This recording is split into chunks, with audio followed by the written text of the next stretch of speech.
একটা শিশুর জন্য খেলা ঠিক কতটা জরুরি? আমরা সবাই জানি যেটা গুরুত্বপূর্ণ। কিন্তু ঠিক কিভাবে?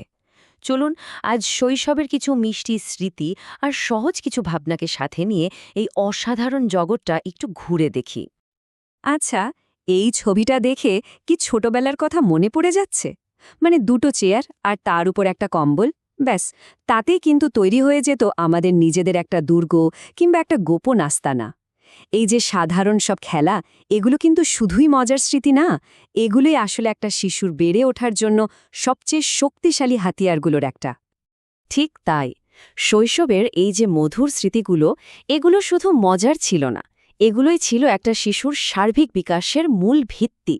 চলুন তো এই ভিত্তিটা ঠিক কতটা মজবুত সেটা একটু দেখে নেওয়া যাক। অনেকেই ভাবেন খেলা মানে তো বাচ্চার সময় কাটানোর একটা উপায়, তাই না? কিন্তু এখানেই একটা বড় ভুল হয়ে যায়। দেখুন, প্রত্যেকটা দৌড়ঝাঁপ কিন্তু ওর শরীরকে ভেতর থেকে মজবুত করছে। আবার যখন সে কল্পনার জগতে ডুবে যায়, তখন সে নিজের আবেগগুলোকে চিনতে শেখে, প্রকাশ করতে শেখে। বন্ধুদের সাথে মিলেমিশে খেলতে গিয়েই তো সে শেয়ারিং শেখে, সম্পর্ক তৈরি করতে শেখে। আর ওই যে ধরুন ব্লক দিয়ে কিছু একটা বানানোর চেষ্টা করছে, ওটাই তোর ভবিষ্যতের প্রবলেম সলভিংয়ের প্রথম লেসন। সোজা কথায়, খেলা হচ্ছে শিশুর ব্রেন আর মনের জন্য সবচেয়ে সেরা এক্সারসাইজ। আর তাই খেলাধুলা, নতুন কিছু আবিষ্কারের আনন্দ আর হাসি খুশি থাকা, এটা কোনো বিলাসিতা নয়, এটা প্রত্যেকটা শিশুর একটা মৌলিক অধিকার। ওদের বেড়ে ওঠার জন্য এটা ঠিক শ্বাস নেওয়ার মতনই জরুরি। আর এই অধিকারটা নিশ্চিত করার দায়িত্ব কিন্তু আমাদের সবারই। এখন প্রশ্ন হলো, সব বয়সের শিশুর জন্য কি একই রকম খেলা ঠিক? না, অবশ্যই না। শিশুর বয়স বাড়ার সাথে সাথে কিন্তু তার খেলার ধরনও বদলে যায়। চলুন পরের অংশে আমরা বয়স অনুযায়ী শিশুর খেলার বিভিন্ন পর্যায়গুলো সম্পর্কে জানব। শিশুর বেড়ে ওঠার সাথে সাথে তার খেলার জগৎটাও কি দারুণভাবে বদলে যায়, তাই না? একদম শুরুতে সে শুধু চোখ কান দিয়ে পৃথিবীকে চেনে। তারপর শরীরটা যেই একটু চালু হয়, অমনি শুরু হয় হামাগুড়ি দিয়ে আবিষ্কারের অভিযান। এরপর হাত দিয়ে জিনিস গড়তে শেখে, আর সবশেষে তার কল্পনার ডানা মেলে দেয়, অন্যদের সাথে মিলে তৈরি করে ফেলে নতুন নতুন গল্প। প্রত্যেকটা ধাপই কিন্তু ওর বিকাশের এক একটা মাইল ফলক। চলুন একটা নির্দিষ্ট বয়সের খেলা নিয়ে আরেকটু গভীরে যাওয়া যাক। ধরা যাক ১৮ থেকে ২৪ মাস। এই সময়টায় শিশুরা হাঁটতে শেখে, তাই না?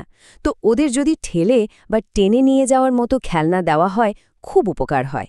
একটা বড় বলকে লাথি মারতে উৎসাহ দিলে ওদের শারীরিক ব্যালেন্স বাড়ে। আঁকিবুকির জন্য মোটা রঙিন পেন্সিল আর কাগজ তো আছেই, আর শক্ত মলাটের বই যদি একসাথে বসে পড়া যায়, তাহলে ওদের ভাষার বিকাশটাও দারুণভাবে হয়। অনেকে ভাবেন যে খেলার জন্য আলাদা করে সময় বের করাটা খুব কঠিন, কিন্তু কি হবে যদি দৈনন্দিন কাজের মধ্যেই খেলাটাকে মিশিয়ে দেওয়া যায়? হ্যাঁ, এটাই আমাদের পরের আলোচনার বিষয়, কিভাবে বাড়ির সাধারণ কাজগুলোকেও আনন্দময় খেলায় বদলে ফেলা যায়। এখানে একটা খুব জরুরি বিষয় পরিষ্কার করা দরকার। ক্ষতিকারক শিশুশ্রম, যেটা একটা শিশুর বিকাশকে পুরোপুরি থামিয়ে দেয়, আর পরিবারের ছোট ছোট কাজে সাহায্য করা, এই দুটো কিন্তু একদমই এক জিনিস নয়। বড়সুপযোগী পারিবারিক কাজ শিশুকে নতুন স্কিল শেখায়, ওর আত্মবিশ্বাস বাড়ায়, এবং এটা খেলার ছলেও করা যেতে পারে। ভাবছেন এটা আবার কিভাবে সম্ভব? ব্যাপারটা কিন্তু খুবই সহজ। চলুন রান্নাঘরের মতো একটা সাধারণ জায়গা থেকে শুরু করা যাক। ধরুন আপনি খাবার তৈরি করছেন। একটা ছোট শিশুকে যদি নিরাপদে দুটো পাতিলের ঢাকনা বাজাতে দেওয়া হয়, দেখুন সে কি মজা পায়। ৩ বছরের একটা বাচ্চাকে সবজি ধোয়ার মতো সহজ কাজ তো দেওয়াই যায়। আবার ধরুন রুটি বানানোর সময় তাকে এক টুকরো আটা দিলেন নিজের মতো করে কিছু বানানোর জন্য। এই ছোট ছোট কাজগুলোই কিন্তু ওর জন্য দারুণ খেলার সুযোগ। রান্নাঘরের বাইরেও কিন্তু খেলার অনেক সুযোগ আছে। যেমন ধরুন কাপড় কাচার সময়। ভাবছেন এখানে আবার খেলার কি থাকতে পারে? আরে অনেক কিছুই আছে। শিশুকে একটা ছোট পাত্রে পানি দিয়ে খেলতে দিন না, সে তার নিজের পুতুলের জামাকাপড় ধুতে পারে। কিংবা ধরুন ছোট ছোট কাপে পানি ভরা আর খালি করার খেলা, এটাও কিন্তু দারুণ মজার। এতে ওর ইন্দ্রিয়ের বিকাশ হয় আর ও নতুন জিনিসও শেখে। আচ্ছা, খেলার জন্য কি সবসময় দামি খেলনা কিনতেই হবে? একদমই না।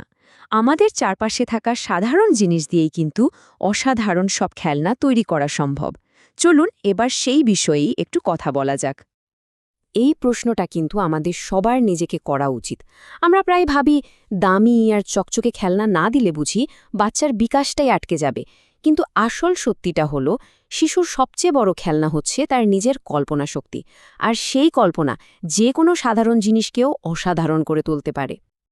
অবাক করার মতো ব্যাপার হল শিশুদের সবচেয়ে প্রিয় খেলনার তালিকায় দামি কিছুই নেই। কি আছে জানেন? সাধারণ কার্ডবোর্ডের বাক্স, বালি আর পানি, রান্নাঘরের হাঁড়ি পাতিল আর কুড়িয়ে আনা পাতা বা পাথর। কারণ এই জিনিসগুলো ওদের কোনো নিয়ম বেঁধে দেয় না, বরং কল্পনাকে দেয় পুরোপুরি স্বাধীনতা। ঠিক যেমনটা এখানে বলা হয়েছে, একটা 4 বছরের শিশু একটা বড় কার্ডবোর্ডের বাক্সকে নিমিষেই নিজের বাড়ি বানিয়ে ফেলতে পারে। সেখানে সে তার বন্ধুদের সাথে মিলে মিশে খেলে। এই সাধারণ বাক্সটাই তখন তার সামাজিকতা আর সৃজনশীলতা বিকাশের মাধ্যম হয়ে ওঠে। গাছের পাতা, নুড়ি পাথর বা বোতলের ঢাকনা, এই সব জিনিস দিয়ে খুব সহজেই কিন্তু বাছাই করা বা গোনার খেলা খেলা যায়। এর মাধ্যমে শিশুরা অজান্তেই গণিতের একদম প্রাথমিক ধারণাগুলো শিখে ফেলে।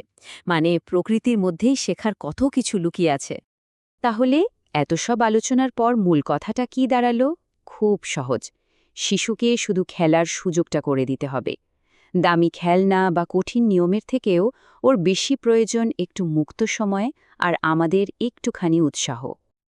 আর সবচেয়ে গুরুত্বপূর্ণ বিষয় হল, অভিভাবকের উৎসাহ আর অংশগ্রহণই আসলে শিশুর জন্য সবচেয়ে সেরা খেলনা। যে কোনো দামি খেলনার চেয়েও আপনার দেওয়া একটু সময় আর মনোযোগ ওর বিকাশের জন্য 1000 গুণ বেশি মূল্যবান। আর এই খেলার সুযোগটা তৈরি করার জন্য আমাদের একটা কাজ করতেই হবে। সেটা হলো স্ক্রিন থেকে ওদের কিছুটা দূরে রাখা। একটা তথ্য বলছে 5 বছরের কম বয়সীদের জন্য সপ্তাহে 10 ঘন্টার বেশি টিভি না দেখানোই ভালো। একটু ভাবুন তো, এই সময়টা পেলে ওরা কত নতুন কিছু আবিষ্কার করতে পারবে, কত নতুন গল্প বানাতে পারবে। তাহলে এই বিশ্লেষণ শেষে একটাই প্রশ্ন থাকছে, আজ আপনার শিশুকে খেলার জন্য নতুন কী সুযোগ করে দিচ্ছেন?